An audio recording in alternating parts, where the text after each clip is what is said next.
trouxe como elemento da fala, na verdade é um conjunto de questões que a gente vai, a partir de agora, necessitar fazer, né? É o desfecho de 4 anos de governo, de mandatos, né? De Câmara de Vereadores também, né? Do governo Aloysio.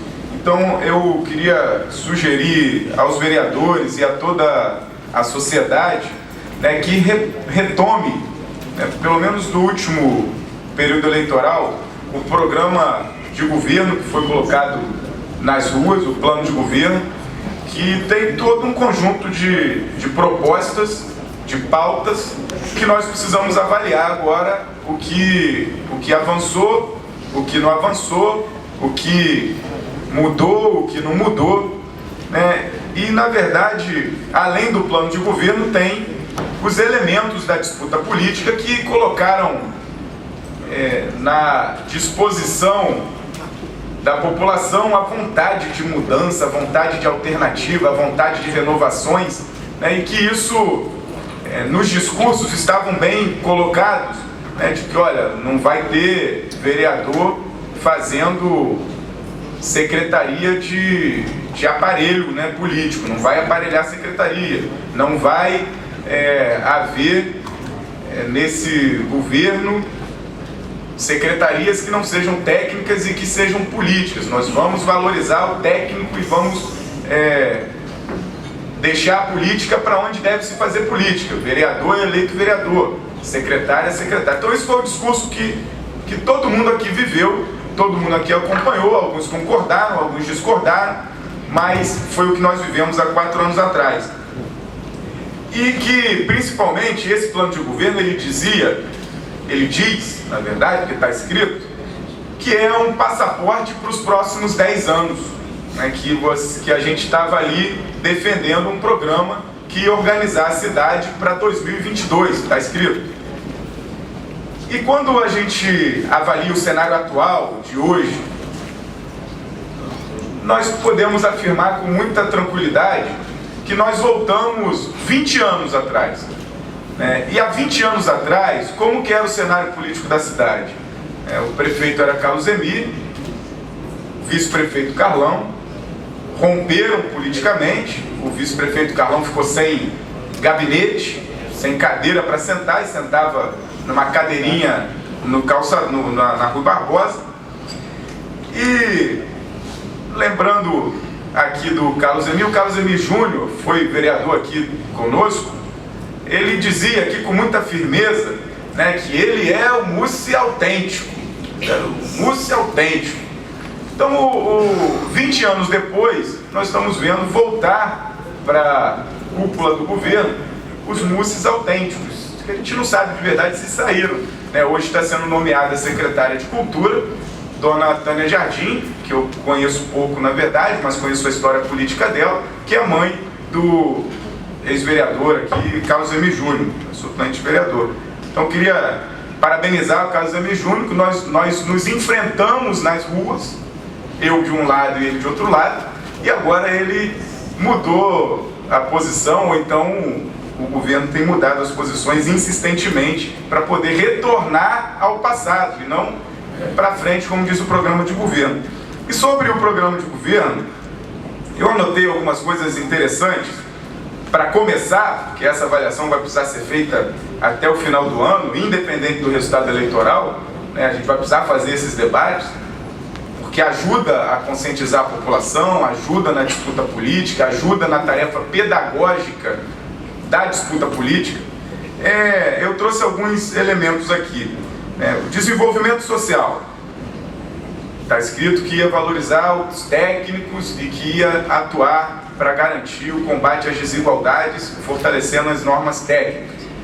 E o que a gente vê hoje é o inverso, né? Os CRAs, por exemplo, estão sendo substituídas, os técnicos, os assistentes sociais, por pessoas que não têm formação para conduzir. Não estou dizendo que vai ser pior ou melhor, só que o técnico não está sendo levado em consideração.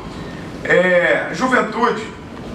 A juventude, nós temos aprovado aqui o Conselho Municipal de Juventude, que é um espaço que pode tornar o jovem de fato protagonista, na discussão das políticas públicas para esse setor, que também está na pauta do programa de governo, e o Conselho Municipal de Juventude foi aqui aprovado a duras batalhas, derrubando o veto do prefeito, e até então o Conselho não acontece, não existe, tem na lei, mas não tem de fato. Um outro ponto sobre juventude é a garantia de formação dos jovens, né, de formação acadêmica dos jovens. E aí a gente vê que esse assegurar a formação, que está escrito no programa do governo, não se confirma quando a gente vê a crise do transporte social universitário, que garantiu a minha formação, garantiu a formação de outros vereadores, garantiu a formação de tanta gente na cidade. E o programa está sendo extinto por esse governo, que o programa de governo garante o asseguramento, a garantia da formação da juventude.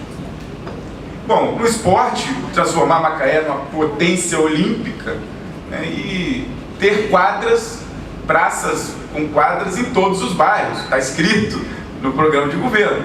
E a gente olha o Novo Cavaleiros, atrás da casa dos meus pais, a Praça 29 de Julho completamente abandonada. Estou dando um exemplo do que eu passo todo dia e vejo, toda hora. Antes de vir para cá eu passei por lá. Sem contar os outros espalhados pela cidade, que todo mundo onde mora deve saber bem qual é a situação da garantia do direito ao esporte como direito básico de cidadania. As instituições de saúde, de assistência, que teriam asseguradas as viabilidades financeiras, eu acredito que todos aqui já discutiram em algum momento a dificuldade de todas elas, a Casa do Idoso, as instituições sociais, os remédios e exames garantidos nas farmácias ou na rede pública de saúde. E olha lá toda a dificuldade que nós estamos encontrando para ter pelo menos informação de como são feitos os exames, como é que está sendo o agendamento. O vereador Elbert trouxe semana passada ou retrasada uma indicação aqui importantíssima de digitalizar a marcação de exames para que haja uma fila exposta, transparente. Isso é uma proposta muito legal que a gente defendeu, mas na verdade ela reflete a dificuldade do acesso aos exames, aos remédios. Os servidores valorizados, respeitados, os guardas municipais, o cartão postal da cidade, isso era discurso de campanha. E olha o clima com os servidores, olha a dificuldade de ter uma relação saudável, democrática, respeitosa, digna com os que trabalham no dia a dia para garantir o direito do cidadão, né, para executar tudo que está escrito nesse plano de governo e para garantir o direito do cidadão. Então, esses servidores, que ao invés de ser aliado para consolidar essas pautas, não são, porque o governo deixou de ser aliado dos servidores. E aí eu fico me perguntando, né, se de fato alguma coisa mudou, né, e não acho que caiba, para mim, pelo menos, aquela história de que só fala o que vê de ruim. Para mim não cabe essa história. Isso para mim podem falar, mas cai por terra esse argumento, que não é verdade. Eu reconheço alguns avanços. O avanço um dos principais avanços foi democrático. Foi derrotar uma oligarquia política nas últimas eleições, que dominava o histórico político há 30 anos. E superar com a lógica de renovação, de proposição de novas lideranças, de novo método de fazer política. Mas, na verdade, eu acho que, além disso, o que mudou foi o prefeito. O prefeito mudou. Ele mudou as prioridades, ele mudou a forma de fazer política, ele mudou a forma de entender tudo, e ele mudou a intenção. Porque se a intenção era avançar 10 anos, ele recua 20.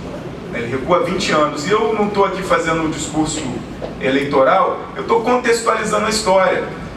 Porque não se faz política sem entender a história, senão a gente cai em loucuras e devaneios de pedir coisas que não cabem na democracia. Eu acho que tudo se resolve avaliando o que foi proposto e defendido nas ruas e nas urnas, foi aprovado ou não pela população, e no momento adequado a população de novo vai dizer se foi bom, se foi ruim, se está certo ou se está errado. Não é dizendo que tem que ser impeachmentado, impedido, afastado. Agora, se não contextualizar a história, a gente cai nesse risco, né, de achar que as soluções são imediatas, são rápidas, são fáceis. Eu não tenho dúvida que para transformar a cidade naquilo que a gente sonha, leva algum tempo, vai levar algum tempo. Agora, não pode abrir mão do que a gente defendeu nas ruas e que foi confirmado nas urnas.